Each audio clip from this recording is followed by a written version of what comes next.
नमस्कार, मैं हूं राणा यशवंत और आप देख रहे हैं इन खबर। महाराष्ट्र बदलापुर का मामला तो आपको याद ही होगा। ठाणे में बदलापुर एक जगह है, वहाँ एक स्कूल में एक रोज दो छोटी छोटी बच्चियां चौथी पांचवी क्लास की, उनका स्कूल का एक कर्मचारी जो 10-12 रोज पहले आया था, वो यौन शोषण करता है। वो कर्मचारी, जिसका नाम अक्षय शिंदे था, 1 या 2 अगस्त को वो स्कूल में वो आता है।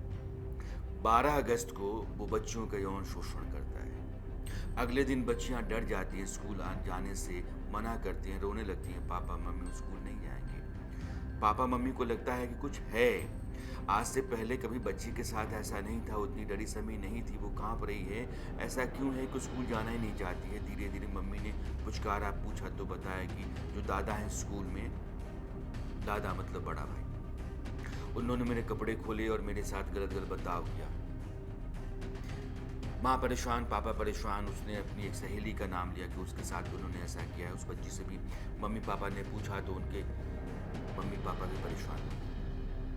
दोनों बच्चियों का मेडिकल टेस्ट कराया गया तो पता चलता है कि दोनों बच्चियों का एक्सप्लॉयटेशन हुआ है। अब सोचिएगा किसी माँ बाप के ऊपर क्या गुजरती होगी, छोटी छोटी बच्चियां। उसके बाद दोनों परिवार पुलिस के पास जाते हैं एफआईआर दर्ज कराने के लिए। पुलिस एफआईआर दर्ज नहीं करती है। हमारे यहाँ पुलिस के साथ जो सबसे बड़ी बीमारी है वो ये है कि वो मामला चाहे जितना गंभीर हो, पहली कोशिश ये रहती है कि एफआईआर दर्ज ना हो। फिर वो दोनों परिवार आस पड़ोस के सोशल एक्टिविस्ट होते हैं, उनकी मदद लेते हैं। आखिरकार 12 अगस्त का मामला है, 16 अगस्त को एफआईआर दर्ज होती है और 17 अगस्त को गिरफ्तारी होती है अक्षय शिंदे की, वही आदमी जो स्कूल में आया था, जिस आदमी ने अपना आरोप माना था। पूरा बदलापुर उबलने लगा था।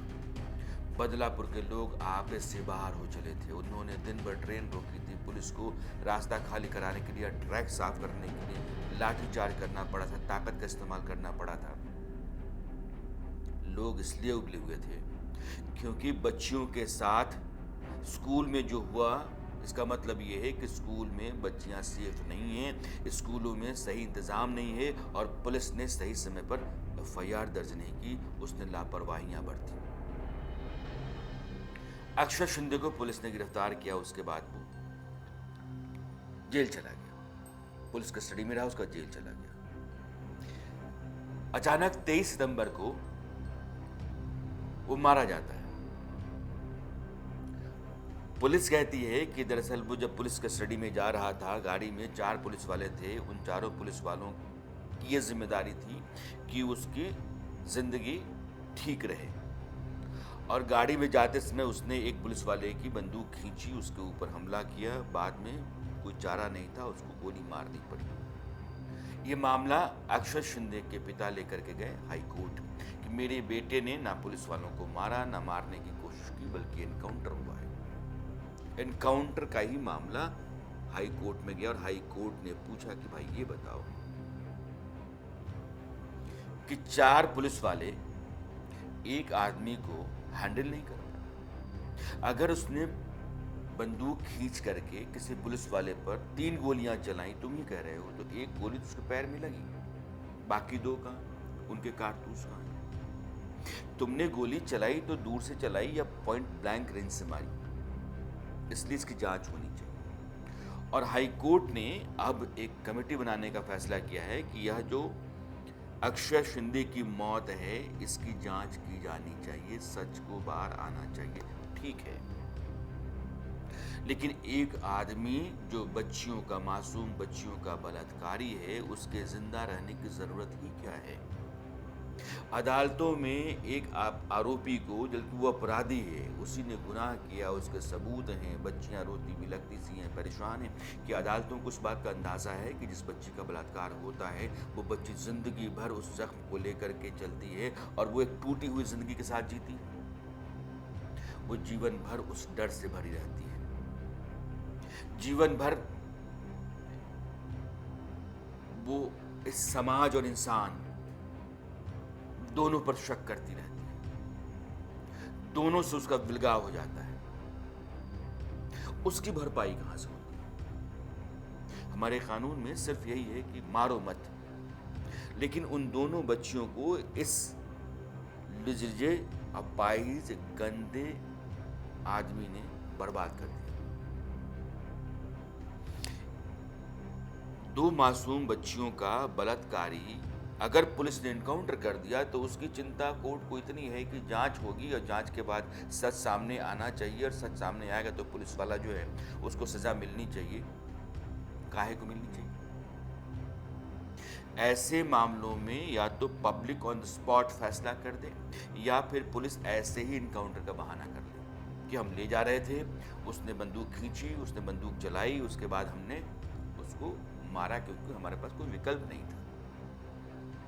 अभी असम में नगाम गैंग रेप मामला है, वो भी ताजा है, अभी एक दिन पहले का। जैसे हाई कोर्ट कह रहा है कि जांच होनी चाहिए, वहां भी जांच कराया हाई कोर्ट। गैंग रेप के मामले का मुख्य आरोपी, पुलिस ने क्या कहा कि हम उसको ले जा रहे थे, वो गाड़ी से भागा, भागते समय तालाब में कूद गया, कूदने के बाद मर गया।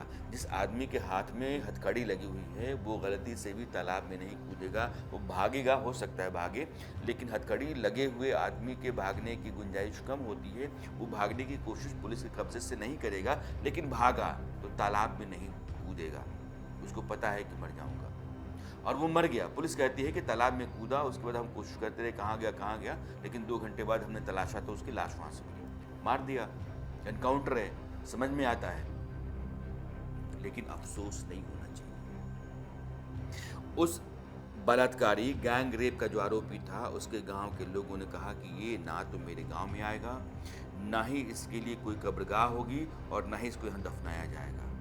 आप उस गांव पर फख्र कीजिए, उस गांव के लोगों पर नाज कीजिए, लेकिन ऐसे अपराधी को जो बलात्कार करता है, जो गैंग रेप में शामिल है, उसको बचाने की कोशिश अगर अदालतें करती हैं तो मुझे लगता है अदालतों को पहले अपने बारे में सोचना चाहिए। बेवजह के मामलों में फंसे हुए, वर्षों से जेल में पड़े हुए लोगों की जमानत नहीं मिलती है, लेकिन बलात्कारी को मिल जाती है। और कई मामलों में बलात्कारी बाहर आता है, या तो जो विक्टिम होती है उसको मारता है, उसके परिवार को मारता है, या कोई और बलात्कार करता है। इस देश में जो अदालतों का ढांचा है वो अपने आप में कई तरह के बड़े संगीन सवालों से घिरा हुआ है। हाई कोर्ट जांच करना है कर ले, लेकिन अगर बदलापुर में पुलिस ने एनकाउंटर कर दिया, नागाम में पुलिस ने एनकाउंटर कर दिया, डुबा के मार दिया, पब्लिक से पूछे क्या पब्लिक को यह फैसला मंजूर है? वो कहे कि मंजूर, क्योंकि ये सबूत के साथ सबसे बड़े अपराध के दोषी, मैं आरोपी नहीं कर रहा। हैदराबाद कांड याद है आपको? 2019 का मामला हो गई। एक डॉक्टर स्कूटी से जाती है, आप उसको किडनैप करते हैं, गैंगरेप करते हैं और जला देते हैं। किडनैप करने, गैंगरेप करने और जला देने वाले 4 लोगों को पुलिस ने पकड़ने के बाद एक दिन ऐसे ही स्पॉट पर ले जाने का बहाना करते हुए सुबह में ही पुलिस ले जाती है और 4 को मार दिया। मामला कोर्ट में गया, लेकिन उन 4 को मार देने के बाद पूछे देश में कि पुलिस ने क्या किया? ठीक किया।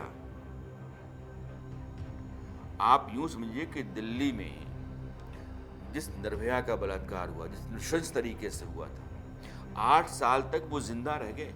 2020 मुझे लगता है कि बहुत जल्दी फांसी हो गई। 2012 दिसंबर का मामला, 2020 में जाकर के फांसी होती है। उसमें भी एक नाबालिग होने के चलते बाहर निकल गया, एक ने सुसाइड ही कर लिया जेल में, लेकिन बाकी 4 तो नपे फंसे। 8 साल जिंदा क्यों रहे? उनके एक दिन भी जिंदा रहने का हक नहीं बनता है। समाज में बलात्कार और हत्या, इन दोनों के जो अपराधी होते हैं, ये जितनी देर तक जिंदा रहेंगे उतनी देर तक समाज और देश दोनों के लिए खतरनाक है। ये कोई धर्मात्मा है, कोई समाज सुधारक है, कोई बड़ी जिम्मेदारी के साथ चलने वाले लोग हैं, ये देश की तकदीर तस्वीर संवार देंगे, ऐसी उम्मीद इनके साथ है क्या? तो फिर इनके साथ रियायत किस बात की? बदलापुर मामले में अगर अक्षय शिंदे को पुलिस ने मार ही दिया है तो हाई कोर्ट की जो चिंता है वो मुझे गैर जरूरी लगती है, और इसमें जांच पड़ताल की कोई जरूरत नहीं है। एक तो पुलिस एफआईआर दर्ज नहीं करती, दूसरा उसने कभी कभार ठीक काम कर भी दिया तो सवाल काहे का। हाँ, पुलिस गलत काम भी बहुत करती है, वहां आप जाइए, वहां जांच कीजिए, लेकिन जिसमें सब साफ है, सबूत, गुनाह, गुनहगार, उसमें अगर कुछ बेहतर हो रहा है तो होने दिया जाना चाहिए।